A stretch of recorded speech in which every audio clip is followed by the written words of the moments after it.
కొణిదెల పవన్ కళ్యాణ్ అమ్మ కడుపున ఆఖరివాడిగా పుట్టిన అందరికీ మంచి చేయాలి, మేలు జరగాలి అనే విషయంలో ముందువాడుగా ఉంటాడు.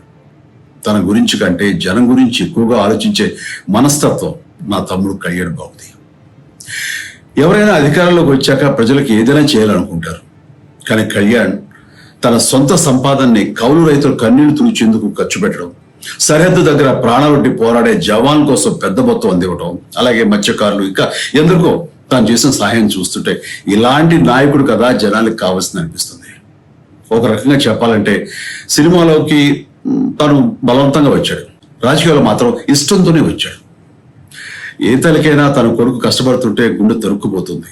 అలాగే ఏ అన్నకైనా తన తమ్ముడు అనవసరంగా మాటలు పడుతుంటే బాధేస్తుంది. అలా బాధపడుతున్న నా తల్లికి ఈ అన్నయ్యగా ఒక మాట చెప్పాను. నీ కొడుకు ఎంతో మంది తల్లుల కోసం, వాళ్ళ బిడ్డల భవిష్యత్తు కోసం చేసే యుద్ధం అమ్మా ఇది. మన బాధ కంటే అది ఎంతో గొప్పది అన్నాను.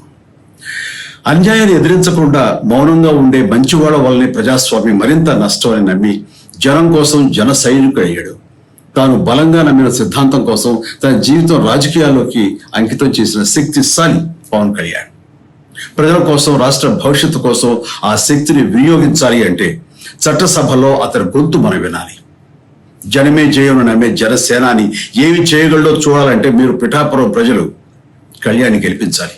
మీకు సేవకుడుగా, సైనికుడుగా అండగా నిలబడతాడు. మీకోసం ఏమైనా సరే కలబడతాడు. మీ కళ నిజం చేస్తాడు.